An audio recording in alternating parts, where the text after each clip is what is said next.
Pour l'instant, on va commencer, puis nous fasse, bon, allez, on commence avec Barbara. Et on finit avec Cynthia. Alors, comment faire confiance à nouveau? Générique de Barbara, c'est parti.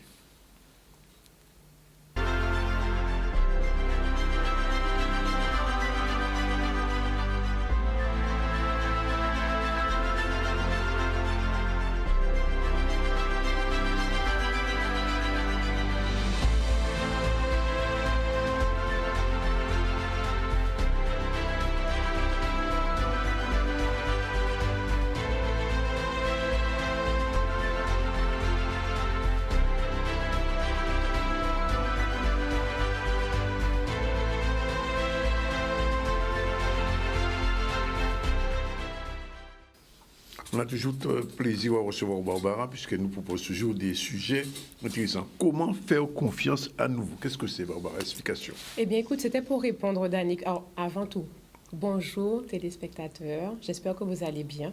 Triste aussi, hein? Oui. Voilà, hommes et femmes. J'espère que vous allez bien, que vous continuez toujours à prendre soin de vous. Hein? On n'arrête pas de le dire, mais c'est important. C'est important. Voilà, le contexte est assez difficile, donc on peut se trouver des fois bien. Comme moi, par exemple, aujourd'hui, je suis un petit peu moins en forme. Mais j'ai eu le privilège... Ça se voit pas? Bon, ben écoute, tant mieux.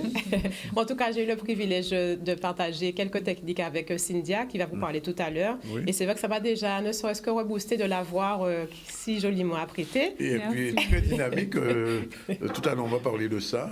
J'ai expliqué tout à l'heure. Bon, bref, alors. C'est ça. Et il y a une vidéo à voir, hein, d'abord. Oui, mais attends, 2 secondes. Ah non, oui, attends. Je voulais déjà prendre un petit temps pour vous saluer et diffuser des choses positives, de l'amour. Puisqu'on parle de confiance, et bien la confiance, ça parle aussi par le fait d'être bienveillant avec autrui. Voilà, c'est ce que j'avais déjà à dégager. Et oui, on a une vidéo à voir par rapport au sujet. Et c'est une personne qu'on n'a pas vue depuis bien longtemps. Ah bien oui, c'est vrai, ça. On va revoir. Alors, on peut voir la vidéo maintenant. C'est parti. Allô. C'est pour coach, monsieur coach, ça ne va pas. Tu vois, je me suis même trompé, je voulais t'appeler normalement, je t'appelle en appel vidéo, coach.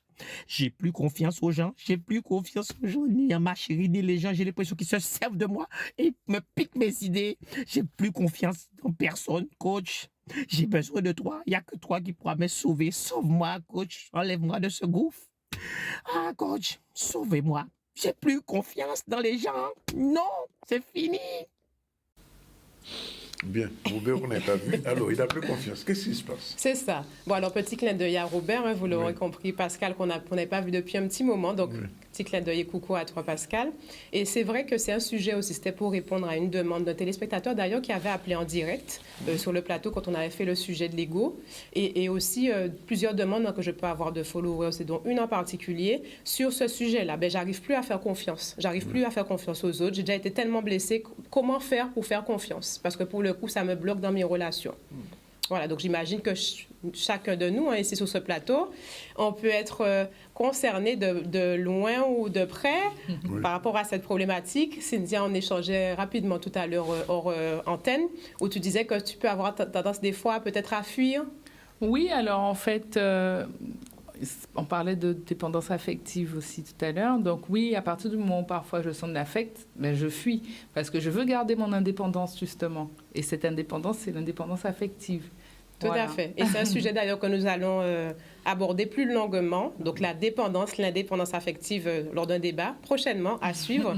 Pour revenir au sujet du jour, ben, c'est aussi quelque chose qui va nous poser problème pour le fait d'avoir confiance en autrui, puisque quand on est dans une phase de dépendance affective, eh bien, comme on s'oublie et que la vie de l'autre passe en priorité, eh bien, du coup, on peut être souvent déçu. Et du coup, ce qui va faire cette fuite après, puisqu'on aurait été blessé, dans une protection, autoprotection qui va changer notre rapport avec les autres et du coup éliminer la confiance, Danick. Alors, l'inverse de la confiance, c'est la méfiance. C'est ça.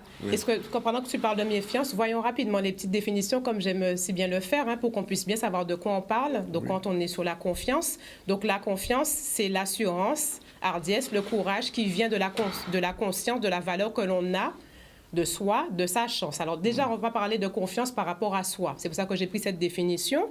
Premièrement, donc quand on a confiance de soi, on a cette assurance, ce courage qui vient de notre conscience de la valeur que nous avons. C'est souvent lié aussi à l'estime de soi. Hein? Maintenant, quand on parle pour les autres, pour une autre personne, on parlera de sentiment de quelqu'un qui se fie entièrement à quelqu'un d'autre, à quelque chose. En termes de synonymes, on sera sur l'espérance, la foi, le crédit et le contraire qui emmène justement, on va parler de ces différents mots, l'anxiété, l'appréhension, la crainte, le doute, la méfiance. Tout à fait, la méfiance. Eh bien, et on peut le dire, c'est quelque chose qui... Voilà, c'est comme ça. C'est comme ça parce que justement, on sera, tout à l'heure, je parlais de sentiment justement de vouloir se protéger, ce qui fera qu'on ne pourra plus avoir confiance après, que au niveau même des émotions, ça va créer de l'anxiété, du stress, de la peur. Ça aura des effets physiologiques qui nous mettront dans une situation bloquante. Alors, ce qu'on va voir maintenant rapidement, c'est les causes, les différentes causes, même si j'ai commencé à aborder déjà. Hein. Donc, le manque de confiance en soi d'abord. Évidemment. C'est-à-dire que si je n'ai pas confiance en moi, donc, qu'est-ce que je vais avoir tendance à faire tout à l'heure rapidement? Je l'ai dit, je vais écouter l'avis des autres. Je serai certainement dans l'indécision.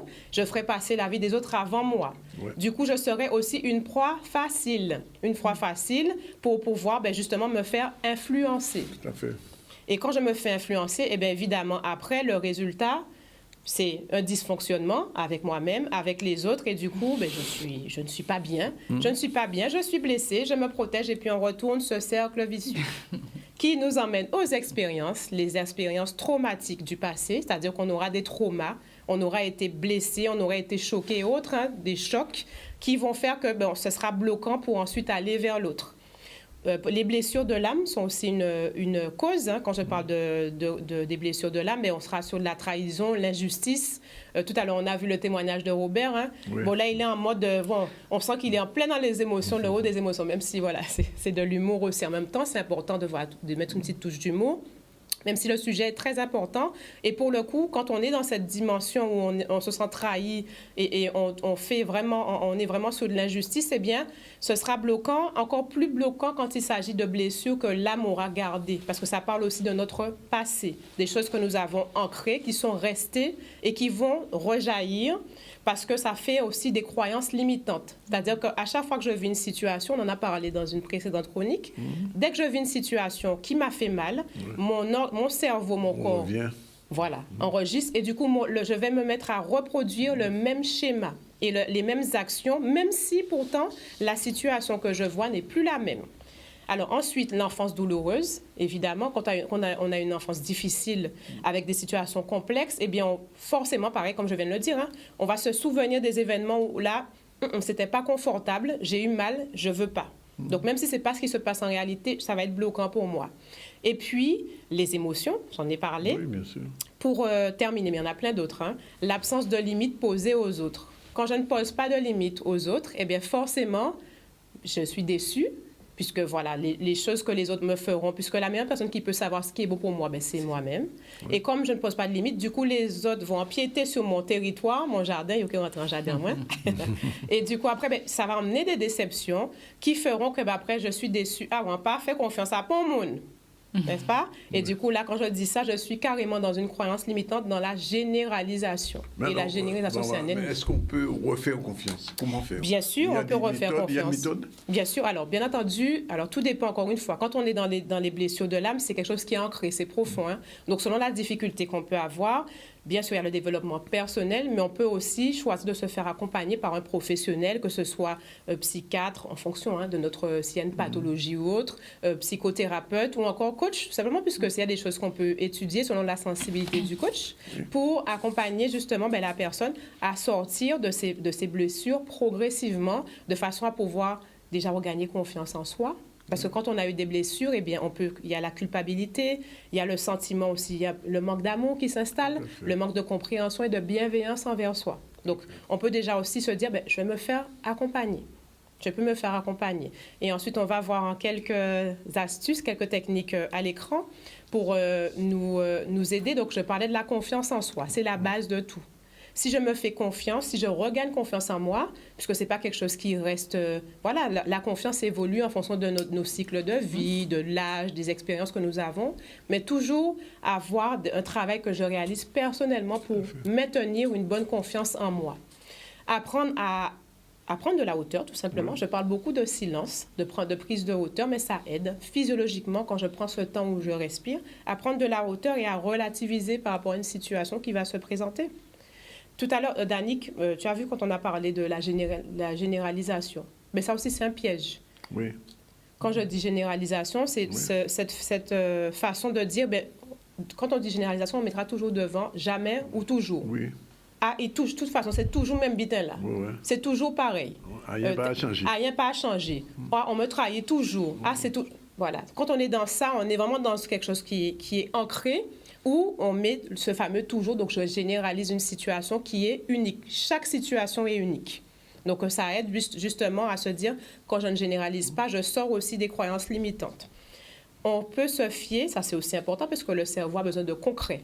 Donc, OK, un tel ou un tel me dit quelque chose, qu'est-ce qu'il y a comme acte? La parole, c'est bien. Oui. On dit aussi que, par exemple, les écrits restent, mais les actes restent. Oui. Donc, on se fie à des actions concrètes de la personne pour voir avec le temps, donc soit dans le passé ou encore au présent, qu'est-ce que cette personne me prouve, me montre, qui va affirmer ce qu'elle me dit.